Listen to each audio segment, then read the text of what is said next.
Man, it's a beautiful day out. Oh man, I done dropped my phone.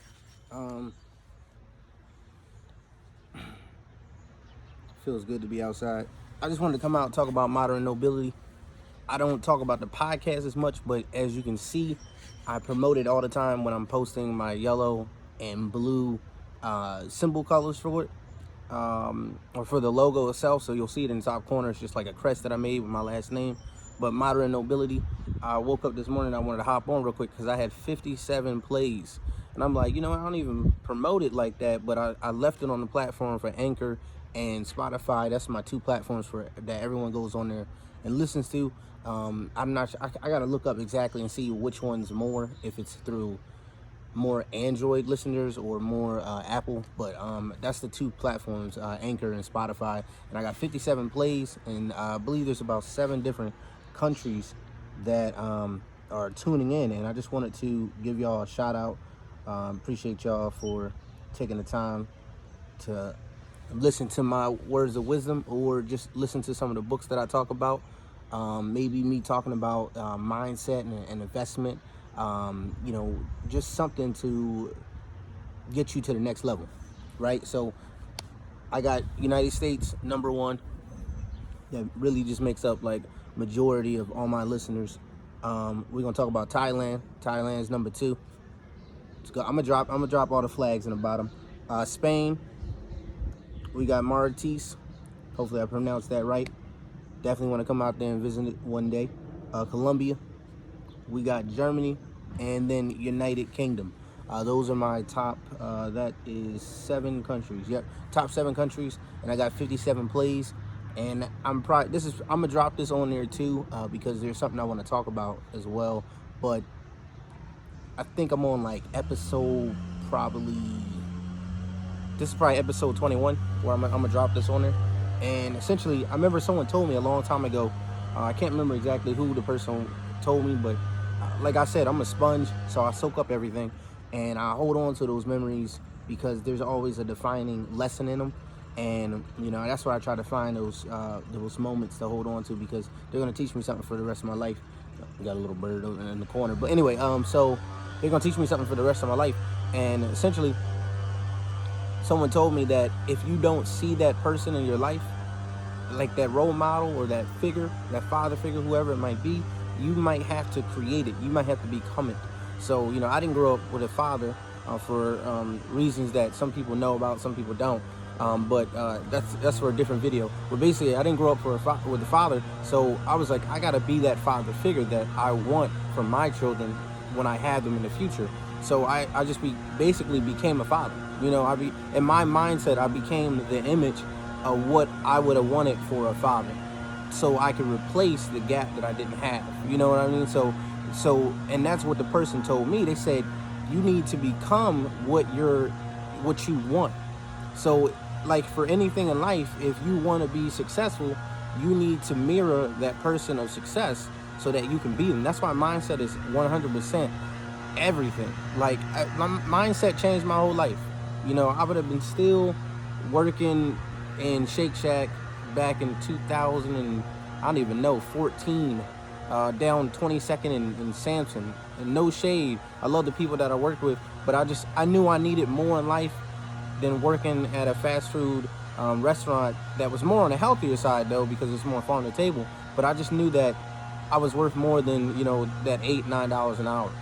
I knew I could provide more. So every job, I took the lessons that I learned and I just moved on. Every element that I had to go through, because I'm not even gonna lie, like I've been through a lot of different places and worked a lot of different jobs. I probably had more jobs than most people had in their whole entire lifetime, and I'm 26. But I bounced around because I had multiple different gigs, because I had skills that I learned so I can use them. I always sold myself. So, for a lot of people that has had the, I would say, the pleasure of looking at my resume, it's pretty like, it's out there. I wanted to make myself stand out.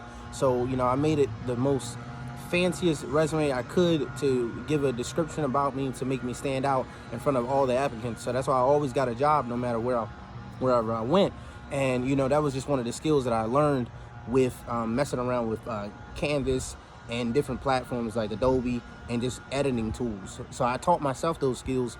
I went on YouTube. There's a lot of free information out there. So, going off of that, I just said, you know what?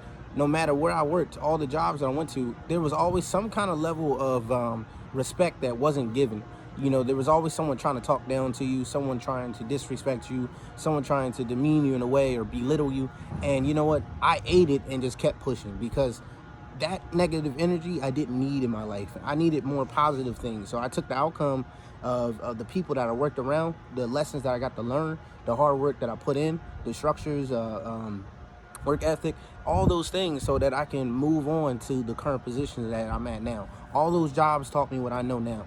They prepared me for what I know now, all the lessons. So, going into that, I just knew that I needed more than that. So when he told me, whoever this person is, that I can't remember, can't place the memory, but when they told me, you need to create that image that's missing so that you can fill that gap. So I was like, I'm going to become the father that I wanted. That's number one, right? Number two, the role model of just, I wanted to always be an entrepreneur. I wanted to be a motivational speaker, but I didn't know where to take that. I didn't know how to start it. And, one day after just trying and failing, stopping, because, you're working yourself to exhaustion, basically. And eventually you can't keep it up. You just, so I've been there working like crazy hours, like 90 hours, 70 hours. And eventually you want to do stuff on the side. You just don't have no time for it. You just sleep. You just beat. So, that's what usually happens when you're so stretched thin and you're trying to focus on one goal. It's hard to get it more. It's hard to accomplish it at that point.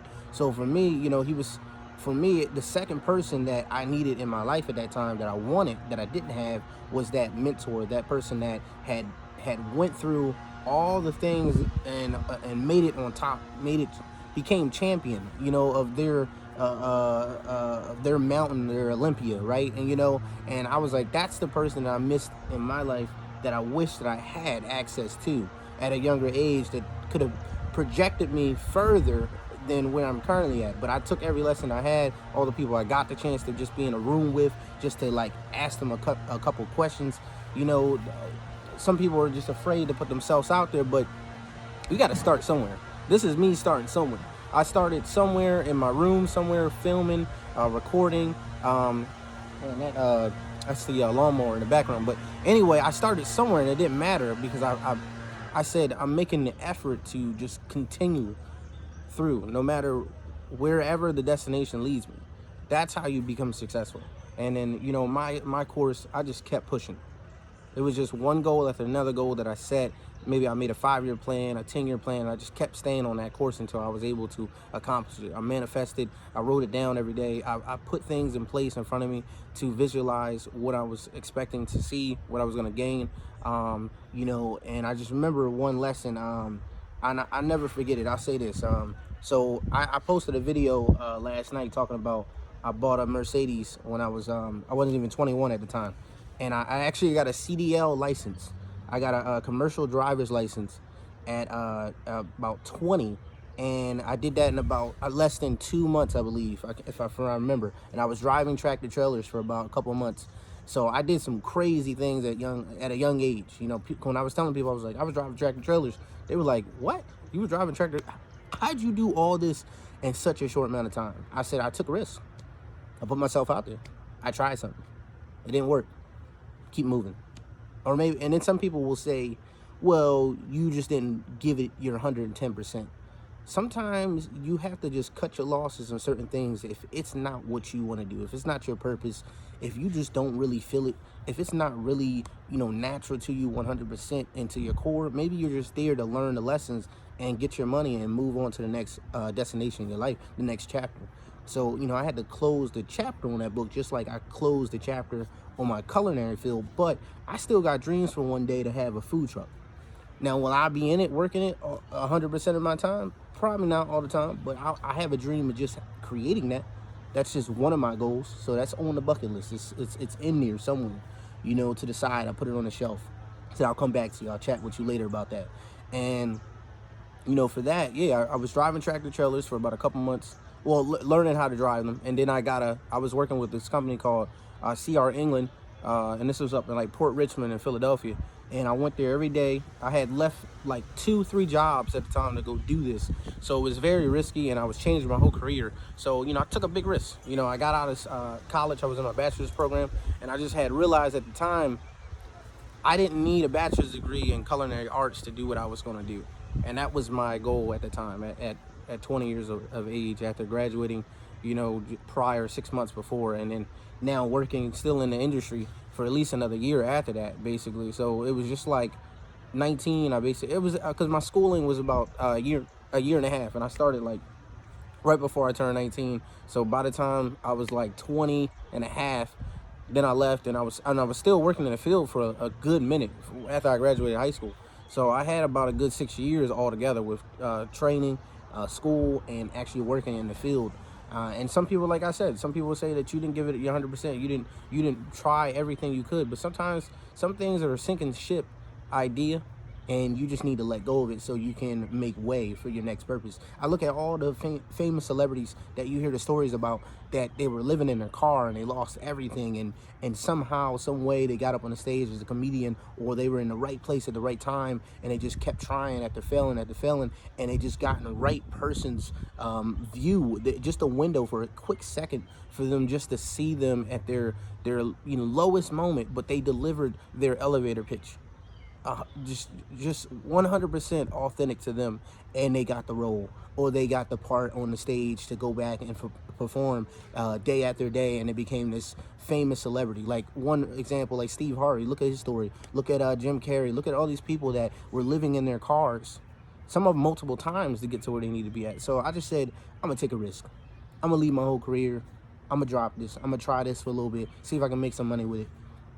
Tried that. I said, you know what, that wasn't me.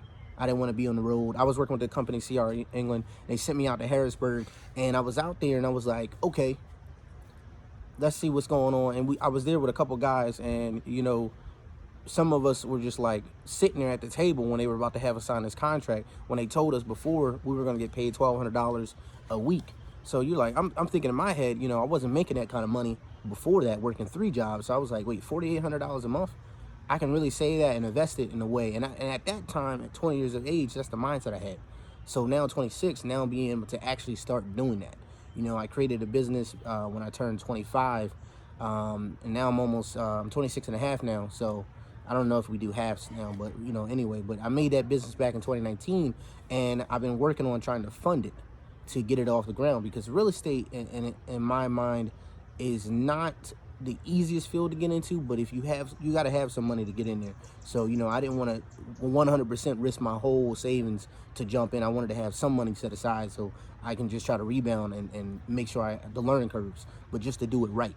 So for me, at that age, in 20, I was like, all right, I'm gonna do this job for like a year or two, save my money up, and then I can go back and open up a food truck. That was my idea at the time. It didn't work. I kept moving, right? And I just kept trying different things. So, to point on my second part, when I was talking about you need to become that role, I became that role model. I became that entrepreneur. I became that that teacher in my life. I did all that for me to become that person, because I was missing it. And then eventually I had to fill that role. So you might be looking for a role model. You might be looking for a big brother. You might be looking for a big sister, a father, a mother, a teacher, a mentor, a friend. You might be looking for that. And sometimes you need to become that and fill that position, that role, so that you can do that for other people. So for me, I wish I had that father figure when I was younger. Didn't have it. But I'm gonna be an amazing father when I have kids, because of how I place. I think so. That's just what I'm going off of. We say that every person has never been a father or mother. They just learn due to nature, and but you're watching your parents do it. So I'm looking at what my mother did. I think I'll do an amazing job. Let's see what the future shows, but I think I'm gonna do an amazing job, just based off of the morals that I have and I set for myself, and just the person I am. I no hate to nobody, never discriminated against anybody. I always just went to work. I grind. I was always like the life of the party kind of guy, just cool, everybody positive. Who wouldn't just want to have someone like that in their corner? So it was just I never came and brought like negativity and like drama. I was never that person. So I just feel like, based off all that things, I feel like I'd be I'll put myself in a good position that I'll be the good father, the great father, I should say, the superhero that I needed at that time that I didn't have, and I filled that role, and I'm going to do that for my children in the future. And then the second position was to have that role model, that entrepreneur, show me another way than what we all see. Go through all 12 grades of your schooling. Go and stand in line and figure out at your counselor office. If you can remember this from being in high school, you go into your counselor office and you're at the door. And this is for the United States. It might be different in all the other countries that listen to this, but you're going into the counselor's office and you're talking to your counselor, and they're talking about, all right, what do you want to do? You got 6 months left before you graduated. And I was already accepted into college about, I think, 7 months before I actually went to school, because I was just on the ball. That was just me at 18. I was grinding. So, you know, if people said that I was years above my age, maybe I was just a little bit more mature, or just I had to grow up quicker in life. I don't know. I can't tell you that. I can't tell you how I got this mindset, but I'm just trying to give you some of it so that way you can change your life, because that's what happened for me. I think I might have been 13. That's when I really said, I'm going to change my mindset, and I know what I'm going to dominate on. Well, actually, I was, 13. I think that was the real defining part in my life. And when I changed my mindset and I turned around, I said, I'm not going to allow someone to manipulate me by making me come out of my character based off of their emotions. I'm not going to let them control me. I'm not going to let someone say something to me that's going to affect me so mad, that's going to affect me so much, that's going to make me mad and make me do something that I might regret. You know, so, and at that time, when you're younger and you're going through stuff, you don't got a father in your life, sometimes you can be a little angry. And, you know, and that was one of the things, you know, I had a lot of anger at the time growing up, like, you know, from a child to like a teenager. And I had to write for it because it was just a lot of stuff happening to me. Got bullied, a lot of stuff happened. So, you know, at that time I said, I'm going to change that. I'm not going to be the victim no more. I'm going to be the Victoria, if that's a word, the victorious. You know, so I want to be the person that's having victory. I want to be the champion. I want to be the winner. And, you know, I took the losses to learn how to be humble in the field moving forward. So, you know, going about that, when I look at that, I said I needed to become that role model. And I said I needed to fill that position, the person, because at 13, once I changed my mindset, at 18, you're in the counselor's office, like I said, you know, 6 months before graduation, and probably earlier than that, and they're asking you, what do you want to do? Who do you want to become? And I think that's a really difficult question to ask someone that age, when you spent all your time following someone else's rules, right? I had a really good upbringing, but I'm not sure for everybody else, right? Somebody might had strict rules by what their parents lay down and who they want them to be, and they never really get a choice to choose what they want to be, right? So, and then at an age of that, you're going through 12 grades of school to learn what the fundamental things that you need. So you never chose that, but you just got put in that position that that's just what you have to do as an American and as a citizen of any country, right? You got to learn the basics. And I think right there at that moment, when you were raised to be a child for so long under someone else's roof, it's hard for you in that point to make a decision that's going to affect the rest of your life. I'm going to go stand in this line. I'm going to choose to be, let's say I chose to be an engineer. And I'm going to stand in this position. I'm saying, okay, what's the best engineer schools? Do I want to go far out in the West Coast? Do I want to be on the East Coast? Do I want to be close to home? Do I want to be in the Midwest? Like, right? And now you choose the school that you want. You choose the field, you choose the school, and you say, you know what? I'm going to do this career for the rest of my life. And then I'm going to retire.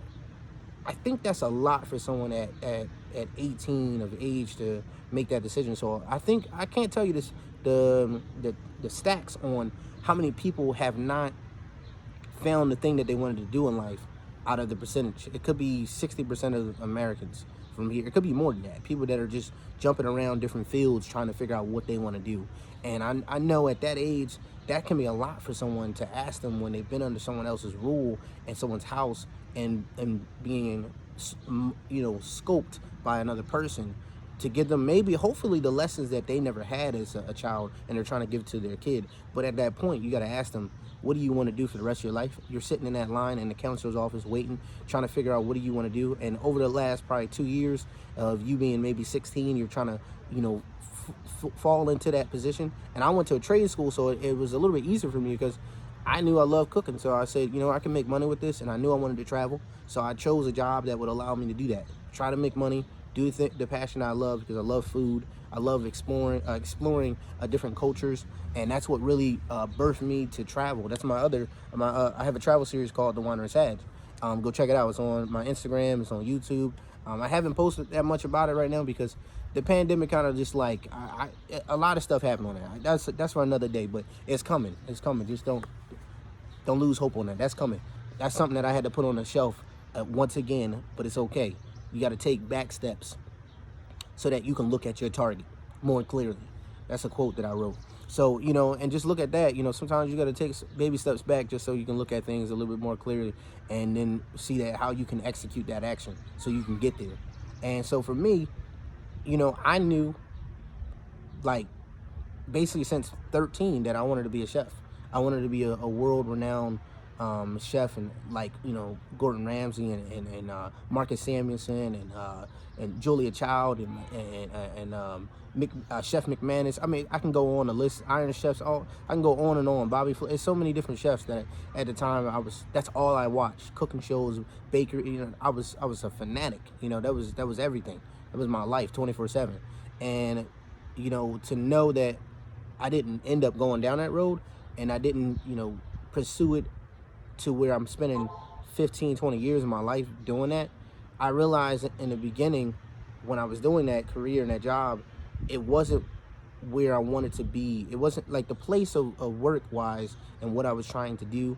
I was willing to step away from it to come back to do it the way I wanted to do it. Because there's so many times that, once again, like I said, you're set in a position and the narrative is already being played for you. You're born, you go to school, you're being raised by your parents, you're sitting in that line, counselor's office, they're asking you what you want to do. You kind of formulated an idea what you wanted to do 2 years before that. You step in that line, you choose a field, you choose a college, and you go do that schooling. You go for 4 years, maybe you went for a master's degree or a PhD, and you went for those set of years, and then you finally get out, and now you have to do, once again, you have to choose a job. And hopefully, probably in that time, you already kind of manifest and had an idea of what you wanted to do at that point in time in college, that you knew what job you wanted, what was your dream job. And at that point, once you graduated, you went and did your interview and you landed your dream job, right? And that's like 90% of people, what people do typically.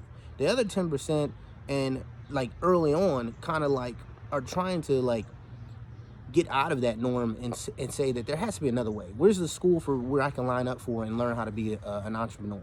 Where was that school, right? And that's what I always kept saying at a young age. And then every time you needed to find a mentor that was doing that field, you had to pay them a fortune to be taught by them. And that's basically what you were paying to go to school for, right? It was funny because I was talking to a couple friends of mine in college at the time that were going to school for business. And they were like, the person that's teaching them how to run a business never ran a business. They were just a professor. Now, I'm not knocking their credentials and what they do, but he's saying that if I'm going to learn from somebody that's going to teach me how to run a business, create a business, be a CEO of a company, all that, shouldn't I have a CEO come talk to me? But they don't have time to do that. You see what I'm saying? So that's why that field of life is just it's not taught. There's no, school where you can go to and just be learned by all entrepreneurs of any walk of life. Like, you want to open up your own practice. Well, obviously you have to go to college first, get your degree, get your medical degree if it's in a medical field, and do that, and then find a mentor along the way to show you the ropes that are probably owning their own practice. That's what mostly probably people do. They become an apprentice and they work their way up. And sometimes people are like, well, there's kids out here that's 17 becoming millionaires every day. There's 20-year-olds that are doing this every day. There's 30-year-olds doing this every day, and they never went to college for that. So that's why I was saying, where's that position? Where's that field? How come when you're in the counselor's office, they don't ask you to step in the other line and say, do you want to take a risk and find that your dream life and find a way to do it quicker? Where's that position? That's what I was saying. So when I was at that age, growing up, I was like, I want to run a business. I want to travel the world, and I didn't have that mentor, so I had to become it. I went out and made risks. I traveled somewhat of the world. I went to Europe. You know, I went to Canada, all of East Coast of United States, and I'm starting to add more to my destination because I said one day I'm going to travel to every country in the world, and I'm going to make that happen. Look, I appreciate y'all listening. Thank you for tuning in. I think this is episode 21 of Modern Nobility. Go follow me on Mafi Gray it's called Mafi underscore Gray. That's MAFI underscore GREY at Instagram. YouTube, you can go find me, Modern Nobility. If you want to look at my Wandering Sage page, you can go check that. You can see the link. It's on Instagram too. That's the Wandering Sage, and it's the Wandering and then SAG. But I just appreciate y'all listening. That was just my 2 cents for the day. I got some more videos to make. Catch y'all later.